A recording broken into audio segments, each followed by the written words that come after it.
अब आ जाइए हमारे अमंगल काल वाले मंगल पांडे जी का। मेरा पहला सवाल अमित शाह जी से है कि आप आ रहे हैं बिहार में, बिहार लोगों को दवा डॉक्टर अस्पताल का जुगाड़ नहीं हुआ।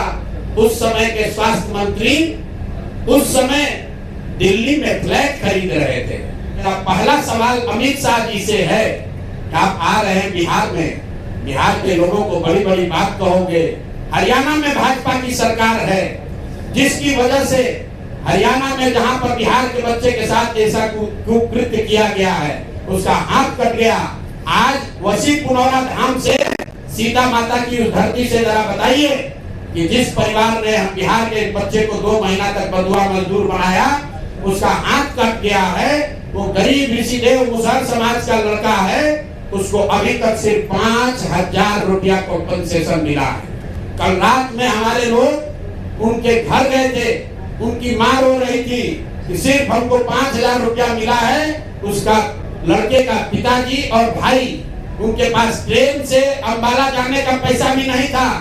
और बताइए ये स्थिति में लोग जी रहे हैं, और यहाँ का अफसर, यहाँ के नेता लाखों करोड़ों रुपया का घोटाला कर रहा है। यहाँ का एक गरीब दलित समाज का लड़का 10,000 रुपया के लिए बंधुआ मजदूर बन गया, उसका हाथ काट दिया गया, उस पर कोई संज्ञान नहीं है।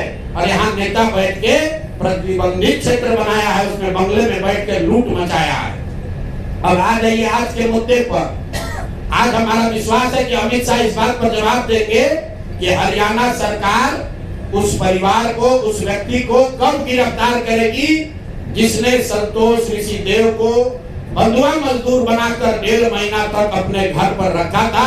जबरदस्ती उसका हाथ कट गया उस बच्चे का। वो इतना त्रासदी में लड़का है कि पुलिस बता रही, वो ये भी नहीं बता पा रहा है कि किस गांव में उसको रखा गया था। उसको बस इतना ही याद है कि हमको पहाड़ियों के बीच किसी गांव में रखा गया था। तो मैं आपके जरिए भाजपा से, खासकर गृह मंत्री अमित शाह जी से अनुरोध कर रहा हूं, हरियाणा में भाजपा की सरकार है, आप लोग बिहार में आकर वोट मांगते हैं, बिहार के किसी बच्चे को के साथ ऐसा विभत्स घटना हुआ है, कृपा करके इसका संज्ञान लीजिए और उस परिवार को, उस दोषी को तुरंत वहां पर गिरफ्तार किया जाना चाहिए। और इस बच्चे को सुटेबल कॉम्पनसेशन पहले हरियाणा सरकार को देना चाहिए, और बिहार सरकार में भी जो कान में तेल डालकर बैठे हैं, इनको भी उस बच्चे को मदद करनी चाहिए।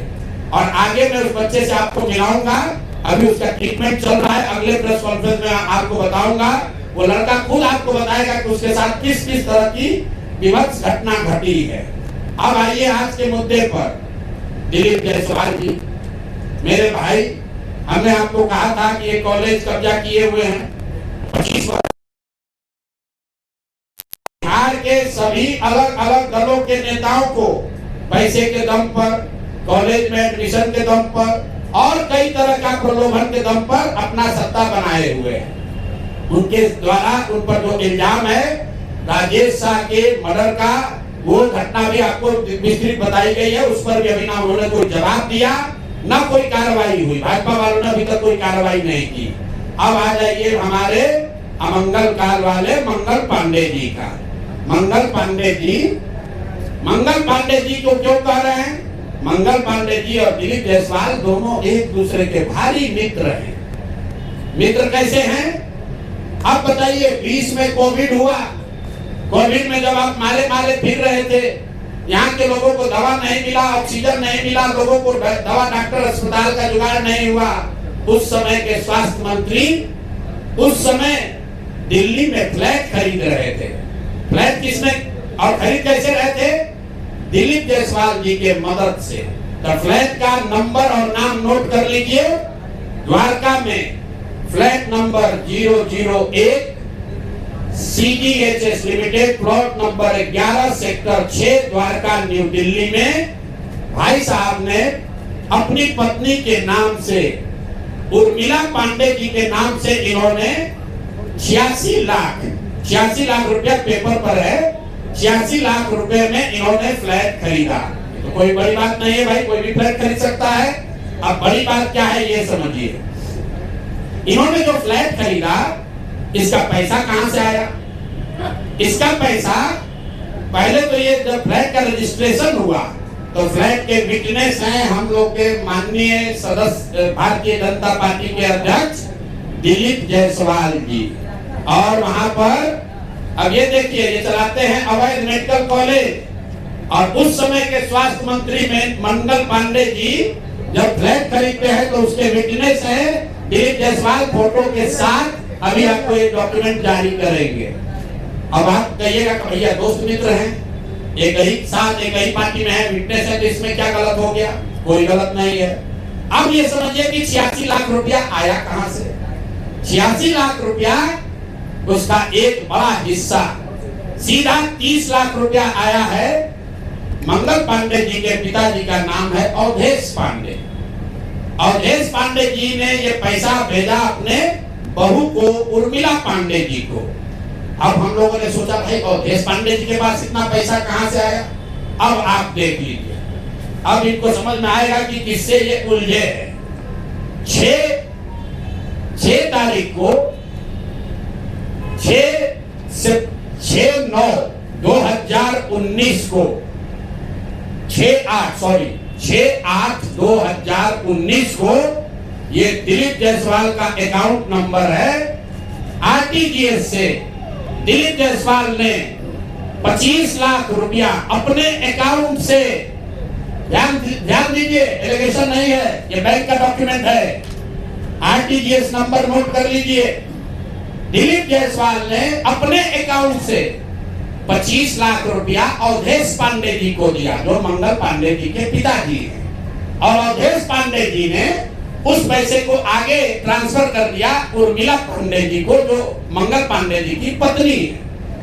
और ये पैसा वहां से इन लोगों ने दिया फ्लैट खरीदने के लिए 86 लाख रुपया अलग अलग लोगों से लेकर। अब आप कहिएगा भैया अभी भी मंगल पांडे ये कर सकते हैं कि हमको फ्लैट खरीदना था, हमने दिलीप जायसवाल से उधार लिया। दोस्त मित्र हैं, साथ में राजनीति करते हैं। तो 2020 का मंगल पांडे का अब आप निकाल लीजिए एफिडेविट। जब चुनाव लड़े तो उसका एफिडेविट निकाल लीजिए। उसमें ये एक कॉलम है कि अगर आपने किसी से लोन लिया है, अनसिक्योर्ड लोन, अगर आपने दोस्त मित्र परिवार किसी से लिया है तो घोषित करना पड़ता है। तो 2020 के मंगल पांडे के एफिडेविट में ऐसी कोई घोषणा नहीं है कि उन्होंने अपने पिताजी से 25 लाख रुपया अपने पत्नी के नाम पर लोन लिया है।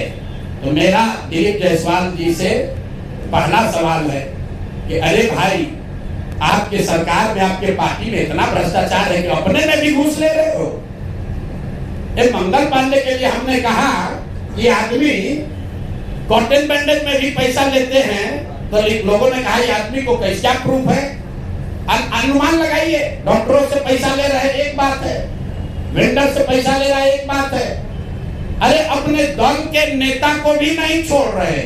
अपने दल के नेता दिलीप जायसवाल से पैसा लिए हैं, हेल्थ मिनिस्टर रहते हुए, और बजाता हिम्मत